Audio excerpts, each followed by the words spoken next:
안녕하세요. 산돌TV 시청자 여러분 반갑습니다. 오늘은 환자 사례로 만나보는 의학정보입니다. 척추 환자분들께서 가장 많이 궁금해하시는 부분이기도 하고 오늘 사례자 또한 그런 부분에 해당이 되는데요. 유압술이라고 해서 나사를 박는 수술을 하고 난 다음에 통증이 발생했을 때인 거예요. 그리고 유압술을 하고 나면은 수술을 한 부위 말고 다른 부위가 망가져서 또 나사를 박아야 된다는데 라는 그런 내용이거든요. 예전에 제가 강의에서도 설명드렸다시피 인접마디 변성입니다. 제이슨 세그먼트 디지즈에서 ASD라고 의사들은 표기를 많이 하게 되는데요. 유압술을 해서 고정을 하게 되면은 그 위에마디하고 아랫마디가 빨리 망가져서 퇴행이 진행되어 협착증이나 디스크가 생기는 것을 말하게 됩니다. 자, 이렇게 인접마디 변성이 발생하게 된 환자분의 사례를 직접 보면서 어떤 치료를 해볼 수 있는지 간단히 알아보도록 할게요. 자, 63세 우리 남자 환자분께서는 점점 심해지는 허리 통증과 엉덩이 통증으로 내원하셨어요. 처음에 허리가 조금 아프시다가 그 이유는 점점 엉치로 내려가는 느낌이 났고 요즘은 다리도 저리고 땡겨서 걷기가 많이 불편해졌다라고 말씀하셨고요.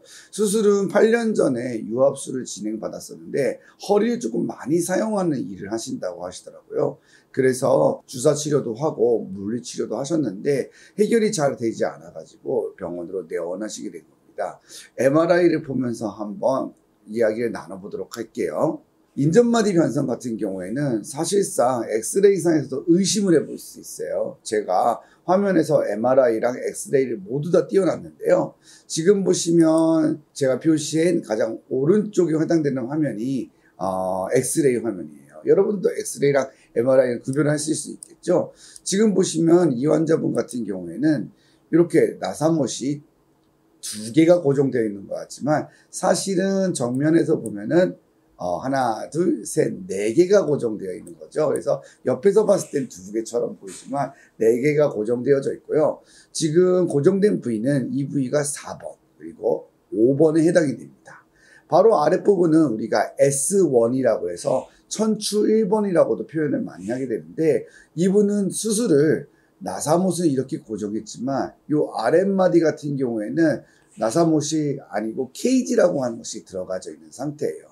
정확한 명령으로는 환자분께서는 제일 먼저 아래쪽을 고정을 하셨어요.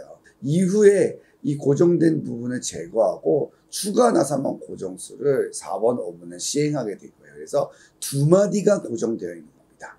그래서 한 마디를 유압술을 할 때는 나사가 4개 정도가 스탠다드라고 보시면 되고 일반적으로는 나사를 제거하지 않고 연결하는 방식이 되는데 아주 오래된 이 나사목 같은 경우에는 호환이 되지 않아 가지고 제거를 하고 완전히 유압이 됐을 때는 지금과 같이 그냥 중간 형태로 연결을 해주는 것도 가능은 합니다. 하지만 전 수술이 어떤 수술을 했느냐에 따라서는 달라지는 부분이고요. 제 생각에는 10년 이내에 최근에 시행했던 유압술들은 대부분 기존 나사를 살려서 연장해서 유압을 하는 방식을 취하는 것 같아요. 자, 요거는 오늘의 본론은 아니니까요. 다음 시간에 유압술의 연장술에 대해서도 한번 제가 설명을 드려볼게요. 자, 엑스레이에서 보시면 나사못을 고정한 바로 윗부분 어디죠? 4번의 위니까 3번에 해당이 되겠죠. 3번과 4번 사이에 어떤 게 발생한 거죠? 인접마디 변성이 발생한 거예요. 엑스레이에서도 보시면 이렇게 시커먼 부분이 보이잖아요. 여기가 이제 디스크가 원래 존재해야 되는데 까맣게 변해버린 거예요. 저 안에는 쉽게 말해서 텅 비어 있다라고 보시면 됩니다. 지금 보면 2번과 3번 같은 경우에는 기존의 디스크가 살아있는 상태이기 때문에 안에가 디스크로 차 있어서 수분이 차 있고 연결이 되어 있으니까 공간이 확보가 되어져 있는데 3번과 4번은 완전히 닳아서 이렇게 검은 음영이 발생한 거예요. 이 정도에서 엑스레이를 보인다면 MRI는 상당히 꼭 찍어봐야 됩니다. 그러면 바로 옆에 있는 MRI 사진을 보면서 제가 조금 더 설명을 드려볼게요.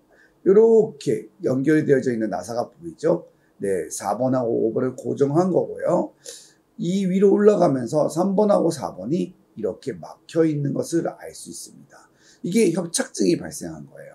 3번하고 4번 사이에 기존에 원래는 전제하지 않았던 것이 아래쪽이 고정돼서 사용을 하지 않다 보니까 점점 사용량이 늘어나면서 염증이 발생하고 그 염증의 결과물로 황색인대가 두꺼워지고 굳은 살이 생기면서 뼈도 자라나게 되고 두꺼워지면서 협착증이 발생하게 된 거예요. 그래서 3, 4번도 협착증이 발생했고 2번, 3번도 협착증이 발생한 것 같아요. 조금 확대해서 보면은 2번, 3번이 어떻죠? 많이 좁아져 있죠. 1번, 2번 같은 경우에는 협착증이 생기지 않았는데 이분은 두 마디 유압술 이후에 2번, 3번과 3번, 4번까지 협착증이 발생하게 됩니다. 가운데 있는 것은 단면도인데 수술한 부위는 넓혀져 있고 고정을 해서 움직임이 발생하지 않기 때문에 당연히 병이 안 생기는 거고요. 고정을 하지 않은 3번, 4번이 이렇게 줄어드는 거예요. 신경이 지금 보시면은 요 동그란 곳에 있어요. 보이죠? 아래에 있는 점이 다 신경 다발인데 이게 올라가면서 확 짜부라들게 되는 겁니다. 그래서 신경은 어떻게 보면은 전기 물줄기 같은 건데 이 물줄기가 막히는 거예요. 그래서 뇌에서 척수를 통해서 다리로 내려가는 신경의 물줄기가 막히게 되니까 이렇게 협착이 발생해서 증상이 발현되는 것이라고 보시면 될 것 같습니다. 오늘은 인전마디가 어떻게 생겼는지 엑스레이랑 MRI를 통해서 한번 알게 된 것 같아요. 이 인전마디에 대한 이야기를 제가 본격적으로 하려면은 짧은 동영상보다는 긴 강의를 통해서 준비를 해야 될 것 같아요. 저희가 비욘디하고의 협업 중에서도 제가 강의 중에 인전마디 병선에 대해서도 설명한 부분들이 있으니까 그런 부분들도 한번 참조해 보시면 좋을 것 같아요. 그리고 오늘은 이렇게 엑스레이랑 MRI를 연결해서 인전마디 변성이 생기면 MRI에서 저런 협착증이 생길 수 있겠구나라는 것을 알게 됐어요. 그럼 이 63세 남자 환자분은 치료를 어떻게 했을까요? 치료는 기존의 협착증하고 비슷해요. 신경차단술이나 약물로 치료를 할 수 있고요. 증상이 회복되지 않는다면 다음 단계인 내시경 감압술이라든지 혹은 나사못을 연장해서 수술을 하는 유압술도 고려해 볼 수 있습니다. 아직 이분 같은 경우에는 현재는 저희가 신경차단술로 치료를 하고 있는 중이에요. 타병원에서 주사를 하긴 했습니다만은 아직까지 환자분이 수술에 대한 생각이 지금은 없으시고 하고 있는 일이 허리를 많이 써요. 그러다 보니까 조금 미루게 되었는데 생각보다 신경주사의 효과가 좋았어요. 병원마다 효과가 조금씩은 다를 수 있는데 저희하고는 좀 궁합이 맞았던 것 같아요. 그래서 지금은 조절이 좀 되는 상태가 되었고 추후에 증상을 보면서 아마 수술을 하실 계획인 것 같습니다.